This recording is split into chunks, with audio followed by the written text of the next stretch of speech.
17 хоногт бол та бүхэнд тараасан байгаа. За эхлээд би Чингис Бондын санхүүжилтээр хэрэгжиж байгаа төслийн талаар яг та нарт тараасан цаасныхаа дагуу би тодорхой хэдэн зүйлийг хэлье. Яг тараасан цаасныхаа дагуу ярих гэж байгаа. За нэгдүгээрт нь бол Чингис Бондын санхүүжилтээр хэрэгжиж байгаа төсөл хөтөлбөрүүдийг бид нэр автозам, инженерийн дэд үтц, эрчим хүч, төмөр зам, техник тоног төхөөрөмжийн шинжилэл, барилгын материалын үйлдвэрлэл, уул уурхай, агаарын тээвэр, орон сууцны барилга зэрэг салбаруудын 204 төсөлд 2 их найд төгрөгийн санхүүжилт батлагдсан байгаа. Энээс 10 сарын 22-ны байдлаар та бүхэнд өгсөн цаасан дээр байгаа. Би өнөөдрийн тоог нь авлаа. Өнөөдрийн тоогоор 29-ний өдрийн тоогоор бол 930 тэрбум төгрөгийн санхүүжилтийг бол хийгээд байгаа юм байна. Та нарт 7 хоногийн өмнө тарааснаар бол 837 тэрбум төгрөг байсан юм аа. За автозамын төсөл хөтөлбөрүүдийг би их дэлгэрэнгүй яриад яг товчхон хэлчихье. Эхнийх нь бол автозамын төсөл хөтөлбөр байгаа. Энэ жилийн хувьд бол 1800 гаруй километр зам дээр энэ Чингис Бондын мөнгөөр санхүүжүүлэх гэсэн энэ нэг 570 тэрбум төгрөг зарцуулна гэж ингэж тавьсан. Энээс одоо үндсэндээ 300 орчим тэрбум төгрөг нь бол зарцуулагдаад явж байна. 855 км хатуу хүчилттэй зам босч 260 км одоо далангууд нь бол гүйцсэн ийм дүнтэй байна. Гудамж төсөлд Чингис Бондын мөнгнөөс зарцуулъя гэсэн. За манай нийслэлийн нүдэн дээр бол нэлээд ил тод харагдаж байгаа зүйл 33 уулзуурыг одоо шинжилж янзлая гэсэн. Энээс өнөөдрийн байдлаар 16 уулзуурыг бол амжилттай сайхан янзлаад ашиглалтанд өгчөөд байгаа. Одоо ойрын хугацаанд 2 уулзуур ашиглалтанд орно. Ингээд энэ жил 33 уулзуураас 18 уулзуурыг энэ ондоо багтаагаад өгчин. За бусад үлдэж байгаа 15 уулзуур бол шинэ оны ажил болж явах юм аа. За энэ уулзуурыг янзлахад энэ бол зөвхөн уулзуур шилтэй. Энэ бол 3 бүрэлдэхүүн хэсэгтэй байгаа. Гудамжны 33 уулзуур байгаа. Дээр нь бол зарим замууд байгаа. Дээр нь бол хурдны зам байгаа. Энд бол 200 орчим сая доллар зарцуулъя гэж ингэж шийдсэн. Энээс өнөөдрийн байдлаар 34 тэрбум төгрөг бол зарцуулагдаад явж байна. Энэ 10 хэдэн уулзуур Мишелийн ард талын автозамыг засахад зориулагдав.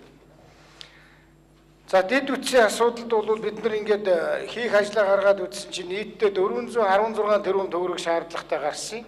Энээс Чингис Бондноос нэг 200 орчим тэрбум төгрөгийн дэд үтс өгье гэсэн. Дэд үтс бол 2 бүрэлдэхүүн хэсэгтэй.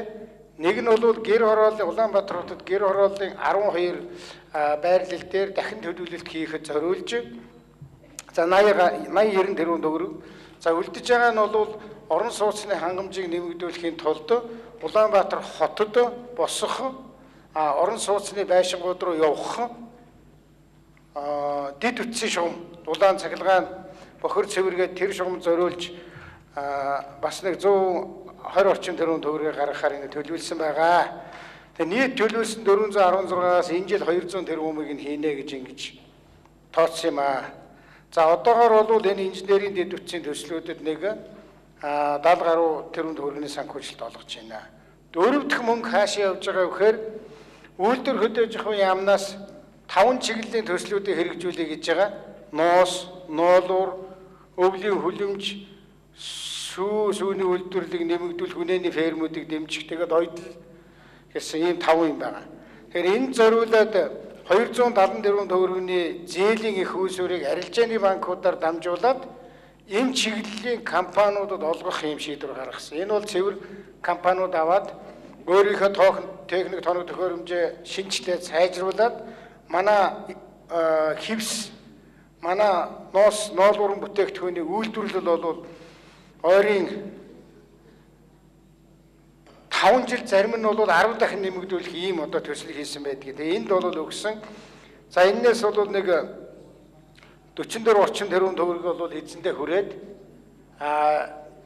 тоног төхөөрөмж аваад эхэлж байна. Тэгэхдээ энэ нэг ийм нөхцөлтэй чамаа ингээд ноолуурынхаа үйлдвэрийг шинжилнэ гэвэл Чингис Боондын зээлийн мөнгнөөс өгч болно. Тэгэхдээ нийт төсөв төртгийн чинь 3.1-ийг Чингис Боондоос өгнө, 3.2-ыг нь бол өөр их үүсвэрээс бүрдүүлэн чи өөрөө хөрөнгө гаргана, эсвэл тэр авах гэж байгаа улсынхаа экспорт импортын банкнаас нь давхар зээл ав гэсэн ийм чиглэлээр явж байгаа. Тэгэхээр энд зарцуулж байгаа 274 төгрөг гэдэг бол угтаа бол 3 дахин үржигдэх босох юм мөнгө юм байна. За шин төмөр зам төсөлгээд нөгөө бидний олон жил ярьсан 5 толгоогоос Гашуусбаат руу явж байгаа төмөр зам байгаа. Энэний далангийн ажил энэнийг гүйцээхэд зориулж Монголын талаас гарах хөрөнгийг бол 400 орчим сая доллар байна гэж тооцоолсон. Энэ жилдээ бидний 200 сая долларын ажил хийгдэх болов гэсэн. Энээс нэг 216 тэрбум төгрөг бол гарчгаад явж байна. Ер нь бол далангийн ажил бол нэлээд сайн явж байгаа. Төлөвлөгөө яг хол хийдсэн байлаа. 14 онд багтааж ашиглалтанд оруулнаа. За ингэ явж байгаа. 6 дахь төсөл бол 5 толгой төсөл байгаа. 5 толгой төсөл дээр бол нэг Монголын талаас нэг 50 сая доллар орчим гаргая. Энэ 50 сая долларыг гаргаад эхлэлийн ажлын хийлэгчи бусад одоо сонирхогч хувийн компани аж ахуй нэгжүүд хөрөнгө оруулна үз. За төр хэрвээ хөв байна гэдэг нь 34%-тэй байг гэж засгийн газрын шийдвэр гарсан. Өнөөдрийн байдлаар тэгтээ 50 сая доллароос 1.6 сая долларыг л ашиглаад явж байна. Энэ бол илүү хувийн хөрөнгө оруулалтуудыг нэмж татаж босгох ёстой. 7 дахь төсөл бол байшин үйлдвэрлэх комбинатын төсөл. Энэ бол хуучин байсан бүк гэдэг юм байлаа. Байшин үйлдвэрлэлийн комбинат. Социализм үед байсан 2 бүк байдгийн тэрний одоо яг жинхэнэ байшин хийдэг байсан тэр комбинат юм байгаа. Тэр бол юу гэж хэлсэн гэхлээр зэрэг жилдээ 50000 айлыг босгож чадах ийм хэмжээний байшин үйлдвэрлэх комбинатыг Монголд босгомоор байна. Энэ нь Чингис Боондоос дэмжлэг үзүүлээч гэсэн. Би дэмжлэг гэж хэлээд байгаа. Яагаад гэхлээр төсөв төртөх нь өөрөө 24 сая доллараар босгох тийм үйлдвэр байгаа. Тэрнийх нь 3.1 буюу 7 сая долларыг бол бид нар зээл өгсөн байгаа. Энэ маань одоо нэлээд амжилттай юм хийж байгаа. Энэ хавраас эхлээд орон сууц жилдээ 5000 айлын орон сууцыг босгох ажлаа эхлүүлнэ. Энэ бол 1 жилийн хугацаанд үйлдвэр нь ашиглалтанд орно. 8 дугаарт нь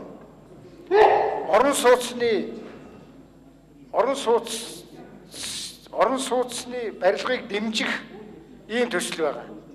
За энд бол нэг 100 сая хүртэл долларыг зарцуулъя гэж ингэж гаргасан байгаа.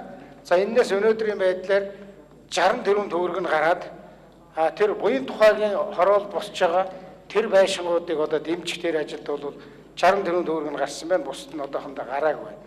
9 дугаарт нь бол төмөрлөгийн үйлдвэрүүдийг дэмжье. Манай улсад бол төмрийн асрын хөдрийн нөөц байна. Бид нар түүхийгээр нь гаргаад байна. Тэгэхээр энэнийг ядаж үйлдвэрийнхээ орчинд юм уу нойтон баяжуулах гэдэг юм хийвэл өртөх нь бол нэлээд сайн нэмэгдэх юм байна гэдэг. Энэ асуудлаар маш олон удаа энэ компаниуд нэрж танилцуулга хийж ярьсан. Ингээд бондын зөвлөлөөс бол энэ төслүүдийг бол дэмжих зүйтэй юм а гэсэн. Ингээд энийг бол дэмжиж явж байгаа. Энэний цаана хэн байгаа гэхээр Бэрэн гэдэг групп байгаа. Монроос Цэвэт мэт байгаа. Mongolia Metal Mining Holding гэдэг нэг 4 компани төслийг санхүүжүүлэхээр ийм шийдвэр гараад явсан байгаа. За ингээд би та бүхэнд Чингис Боондын төслөөр Чингис Боондын мөнгөөр хэрэгжиж байгаа төслүүдийг нэлээд их дэлгэрэнгүй танилцуулчлаа. Энэ бол 1.5 тэрбум Америк доллар та бүхэн өгсөл нь бол мэдэж байгаа. Төгрөг рүү шилжүүлвэл 2.1 их 80 төгрөг. Ерөн зүгээр би ингээд бас энэ та бүхэнд мэдээлэл хийх гээд бас манай яамдууд тамгын газрын хүмүүсийг нэлээд ажилууллаа. Бусад улс орнууд бонд ер нь яаж босгосон юм? Бонд гэдэг бол ерөөсөө олон улсаас зээл авч байгаа гэсэн үг шүү дээ. Олон улсаас. Тэгэхээр энэ зээлийг юунд ашигласан юм? Яаж буцаас төлсөн юм? Ямар нөхцөл байдал үүссэн юм? Нэлээд үзгэсэн, нэлээд сайн үзсэн манай хологдох хүмүүс тэнд суудсан байна. Манай их хурлын гишүүд тодруулж асуувал та бүхэн нэлээд сайн дэлгэрэнгүй хэлж өгөөрэй. Айлаар жишх юм бол одоо юу гэдгийг доржих гэдэг айл энэ жилдээ нэг хэдэн төгрөгийн хэрэгцээ үүсээд байна. Энэ хэдэн төгрөгийг аваад хэдүүлээ нэг гурил будаа юу байдгийг ааруул идэгээ нэг янзлаад тэгээд овоо айраг цагаа ааруул эдэ гаргачвал тэрнийгээ борлуулаад за дараа жил арай илүү мөнгө болох юм чинь нөгөө цаадахын чинь мөнгийг төлчөөд тэгээд нэг хэдэн төгрөгтэй илүү болно гэсэн ийм л санал бодлоор бол энэ бондын мөнгийг улс орнууд авч ашигладаг. Тэгвэл судлуулахад бол улс орнууд бол хоёр чиглэлээр л авдаг юм байна. Нэг нь бол шууд төсвийнхээ алдагдлыг нөхөх гэж авдаг юм байна.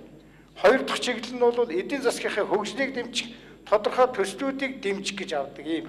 Тэгэхээр Монгол улсын авсан үндсэн бодлого зорилго бол энийг ямар нэгэн халамжийн арга хэмжээнд тараах гээгүй, энийг ямар нэгэн төсвийн алдагдлыг бол дарах гэж аваагүй, нөхөх гэж аваагүй. Энийг бас саяны миний хэлсэн яг энэ төслүүдийг санхүүжүүлэхэд дараа нь бол тодорхой хэмжээгээр буцаж өсөж үржиж мөнгө болдог. За авто замууд ч гэсэн асар их хэмжээний одоо хэмнэлтийг бий болгодог ийм төслүүд. Тийм учраас энэ төслүүд зарцуулж байгаа.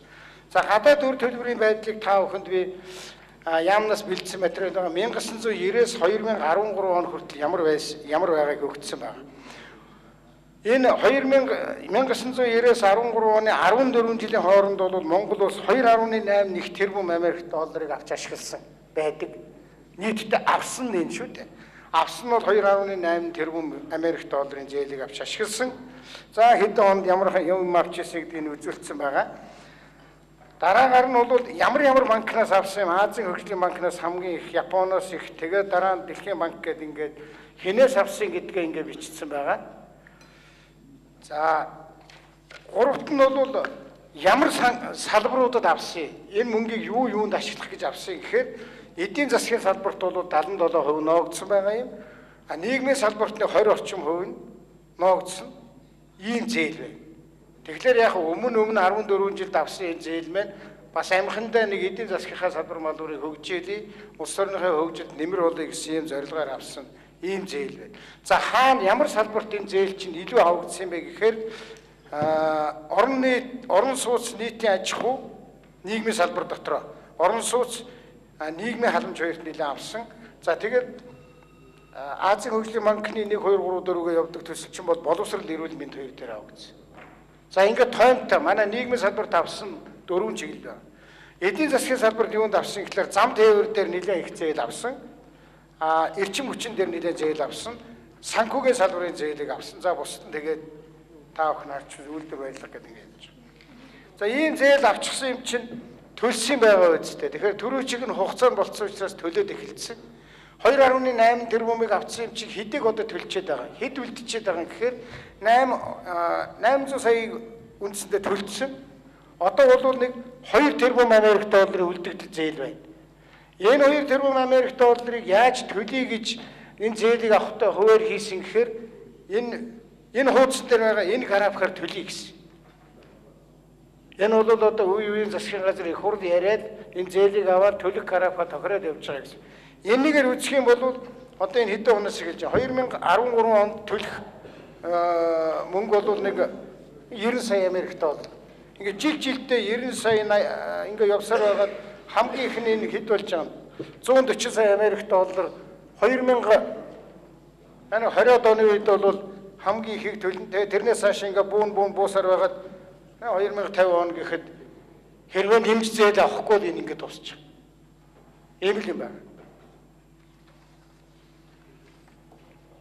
Гадаад үнэт цаасны иргэн төлөлтийн хуваар ямар байдаг гэхээр жилдээ миний саяны хэлсэн хэд жижигхэн дөрвөлжингүүд байна. 70 сая, 80 сая тэгж явж байгаад одоо бид нар Чингис бондыг авсан учраас 2 удаа бөөнд нь төлнө. 2018 онд нэг бөөнд төлнө. 2022 онд нэг бөөнд төлнө. За энэ бөөнд төлөлтөн дээр бас асуулт гараад байгаа юм. Одоо энэ дээр даах юм уу, даахгүй юм уу? Тэгэхээр Чингис бондын мөнгө гээд авсан 1.5 тэрбум Америк долларын бараг 3.1 гаруй нь бол цэвэр одоо арилжааны банкудаар дамжаад хувийн хөвшилд очиж байгаа. Хувийн хөвшил бол өөрөө тэр зээлийг авахтаа надад энэ нэг ноолуурын үйлдвэрийн энэ тоног тохиромж хэрэгтэй байна. Би энийг авчвал үйлдвэрлэлээ 2 дахин, 3 дахин, 4 дахин өсгөнө гэсэн тийм тооцооны үндсэн дээр энэ зээлийг авч байгаа. Тийм учраас энэ босчгаад байгаа энэ том мөнгөний нэлээд хэсэг нь бол хувийн хөвшил буцаагаад төлөх мөнгө юм аа. За ийм зүйлийг хэлэх гэсэн та бүхэн бүгдийг нь одоо тараацсан байгаа. Тэгээд нэмээд нэг энэ тарагдсан уу тарагдсан уу?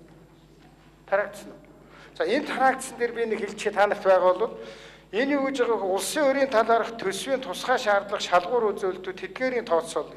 Тэгээ одоо засгийн газар бол ингээд одоо энэ би товчилж идэв. Улсын дотоодын нийт бүтээгдэхүүнд улсын өрийн эзлэх хуваар юмыг ярьдаг. Түүнээс цэвэр өр яриад өр юм уу одоо ухаанд авчихсан зээлийн тухай яриад бол нэмэргүй. Өнөөдөр айлаас яах гэж зээл авч байгаа юм гэхээр энэ зээлийг аваад бид нар үр өвтөлтэй ажиллах юм шүү. Дотоодын нийт бүтээгдэхүүнээ 2 дахин өсгөх юм шүү. 3 дахин өсгөх юм шүү. Дотоодын нийт бүтээгдэхүүн чи их өсчих юм бол өнөөдөр авж байгаа зээлийг төлөхөд бол ямар ч зовлон байхгүй. Би та нарт жишээ хэлэх гэж байгаа энэ тоон дээр байна. 2012 онд манай дотоодын нийт бүтээгдэхүүн бол 14 их 80 төгрөг байсан. 16 оны байдлаар бол энэ 2 дахин өсөж. Ерөөсө 4 жилийн дотор Монголын дотоодын нийт бүтээгдэхүүн 2 дахин өсөх боломж байгаа. Тэгэхэд бид нар энэ дээр тодорхой хэмжээний мөнгөийг аваад энэ мөнгөө чи дотоодын нийт бүтээгдэхүүнийг 2 дахин 3 дахин өсгөдөг ийм ажлыг хийж чадах юм бол энэ шиг гавьяа бол байхгүй шин. Авсан зээл ашиглаж чадахгүй. Дотоодын нийт бүтээгдэхүүн чи өсөхгүй. Тийм байх юм бол тэр бол буруу. Ийм байдлаар би та бүхэнд энэ цаасыг бас тараасан байгаа. Тэгээд та бүхэн бас нэг цаасан дээр энэ улсын өрийн дотоодын нийт бүтээгдэхүүнд эзэлж байгаа хувь дээр та бүхнийг анхаарлаа хандуулж хийж байгаа. 12 онд 53% байсан. Байгаагүй ш байсан. Манай өөр бол 12 онд 53.3%. 13 оны одоо хүлээгдэж байгаа гүйцэтгэлээр бол 49.5%-тай Чингис Бонд орж байгаа. За 10 онд бол манайх эх жил бол манайх 50%-тэйгээ бичээд байгаа. 50% гэдгийн цаана юу орчоод байгаа вэ гэхээр Чингис Бондын 1.5 бол орчихсон. Дээр нь нэмээд 2.1 тэрбум Америк долларын бондыг нэмж гаргах юм бол манай өөрөө бол 50%-тэй хүрнэ л гэж. Хэрвээ 2.1 тэрбум Америк долларын бонд нэмж гаргах шаардлагагүй юм аа гэж үзэх юм бол манай энэ тоо бол шууд 40 болно. Тэгэхээр засгийн газар яадаг юм гэхээр эргэжил хийх гэж төлөвлөж байгаа ажлаа улсын хурлд оруулж батлуулдаг учраас бид нар 2.1 тэрбум Америк долларын бондыг нэмж босгох нь байна шүү гэж үзэж энэ дээр тавьсан учраас 50 болчиход байгаа. Тэгэхээр энэ шийдлийг манай улсын хурлд эрхэм гишүүд хийж өгнө, дэмжиж өгнө гэж би бол найдаж байгаа. Яагаад тэгэхээр 2.1 тэрбум Америк долларыг авъя л да. Тэр чинь 2.15 их 80 төгрөг байгаа. Гэхдээ тэрийгээр дотоодын нийт бүтээгдэхүүнээ 2 дахин 1.5 дахин өсгөе л да. Ингэхээр энэ айлын чинь нөгөө босгодог бүтээдэг юм нь ихсэн. Хүнээс авсан юм үр дүнтэй ашигласан байна. Дараа нь боссон юмнасаа хүний зээлийг төлөлөө манад өчнөө юм бол үлдэн шүү дээ. Би одоо бас ганцхан 8 хүртэлхийг явж ирсэн. Анх $1000 эхэлж ирсэн. Хүнээс мөнгө аваад 8-аа хийгээл ашиг олоод хүний мөнгөний төлөө цаана 3 юмтай үлдээл тэгэл цаашаа явдаг шүү дээ. Энэ бол тийм л хэсэг юм. Тийм учраас бид тэр олон улсад яаж одоо ямар улс хичнээн хэмжээний бонд гаргаад яаж буцааж төлөөд байгаа, яаж байгаа бүх мэдээлэлээр манай их хурлын эрхэм гишүүдийг хангаач гэсэн. Тэгэхээр та бүхэнд энэ бүх тоонууд байгаа байхаа ингээд эргэлзээтэй зүйл байвал бид бүхэн одоо хариулъя. Анхаарал тавьсан баярлалаа.